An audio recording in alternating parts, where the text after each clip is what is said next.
Dalam mencapai hasrat sebuah negeri termaju di Malaysia menjelang 2030, Yayasan Sarawak turut sama terlibat dalam memberi ruang dan peluang kepada golongan muda Bumiputera negeri itu dalam meneruskan impian dan cita-cita mereka bagi menghadapi masa depan yang lebih cerah. Sejak ditubuhkan 44 tahun yang lalu, Yayasan Sarawak melaksanakan amanahnya dengan baik bagi mencapai visi dan misi. Pengarah Yayasan Sarawak, Datu Muhammad Abu Bakar Mazuki menjelaskan, pihak yayasan menyediakan beasiswa dan pinjaman atau apa jua bentuk bantuan kepada anak Sarawak bagi mereka melanjutkan pendidikan di sekolah, maktab, universiti atau institusi pengajian tinggi di dalam atau di luar negeri mengikut syarat-syarat yang ditetapkan. Di awal penubuhan kita sejak 44 tahun yang lepas, peranan kita pada masa itu lebih menjurus kepada memberi bantuan kewangan sama ada dalam bentuk beasiswa ataupun pinjaman. Kalau dulu kita tengok bila disebut saja Yayasan Negeri, Yayasan Sarawak ke, Yayasan Sabah ke, Yayasan Selangor ke, Yayasan Perak ke, Pahang dan sebagainya, apa yang terbayang dalam fikiran rakyat pada masa tersebut ialah untuk mendapatkan beasiswa, untuk mendapatkan pinjaman. Dan Alhamdulillah kalau kita lihat sejak 44 tahun yang lepas, pencapaian kita dalam aspek tersebut telah pun mencapai objektifnya, di mana kita telah dapat memberi bantuan dan menghasilkan pelajar-pelajar yang mendapat pendidikan sama ada di peringkat rendah ataupun di peringkat tinggi. Muhammad Abu Bakar menceritakan pada peringkat awal Yayasan Sarawak menghadapi pelbagai cabaran dalam memperjuangkan pendidikan kepada anak negeri itu.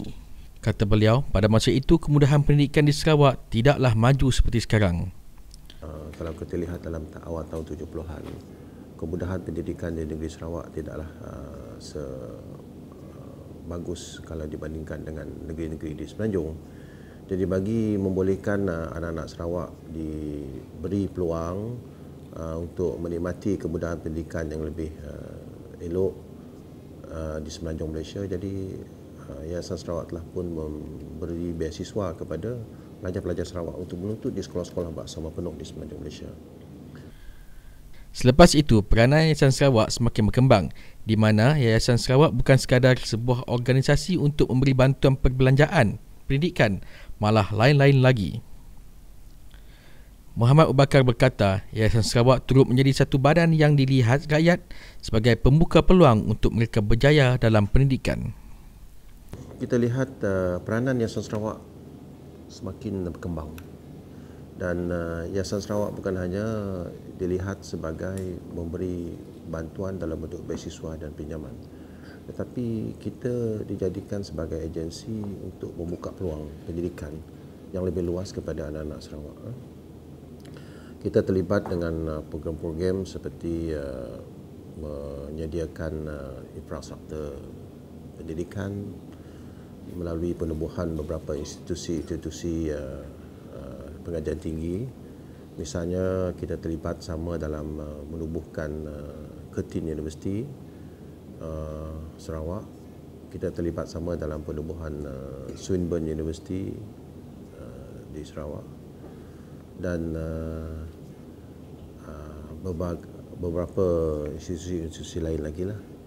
So penglibatan Yayasan Sarawak di sini menunjukkan bahawa kita ingin terlibat sama dalam membolehkan lebih ramai anak-anak Sarawak mendapat pendidikan tinggi.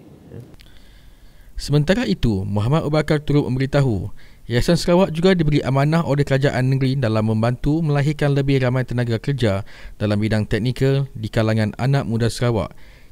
Ia sejajar dengan pembangunan Sarawak Corridor of Renewable Energy, iaitu SCORE.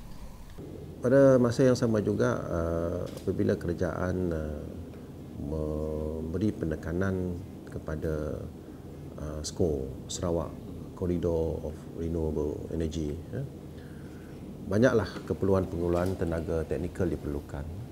Jadi Yayasan Sarawak telah pun diberi amanah oleh kerajaan negeri untuk membantu kerajaan negeri bagi melahirkan tenaga-tenaga teknikal di kalangan anak-anak Sarawak, supaya kita tidak lagi terlalu bergantung kepada pekerja-pekerja asing. Jadi selepas itulah maka kita menyediakan bantuan, beasiswa dan pinjaman bagi anak-anak Sarawak meneruskan pengajian mereka dalam bidang teknikal.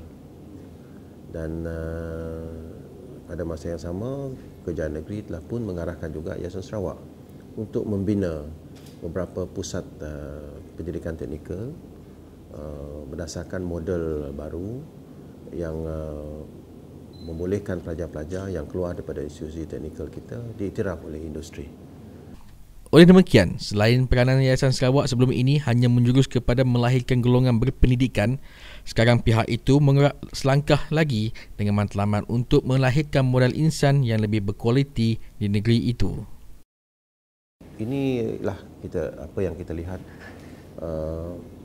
peranan Yayasan Sarawak yang semakin berkembang dari setahun ke setahun sejak 44 tahun yang lepas. Dan kalau dulu peranan kita mungkin menjurus kepada melahirkan pelajar-pelajar yang berpendidikan, tapi sekarang ianya lebih berkembang kepada melahirkan modal insan yang berkualiti.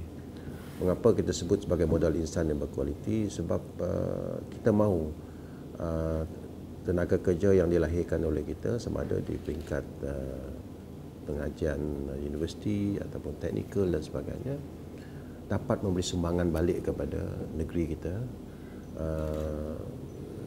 dalam usaha kita untuk memastikan bahawa pembangunan yang dirancang oleh kerajaan negeri dapat berjalan dengan lancar.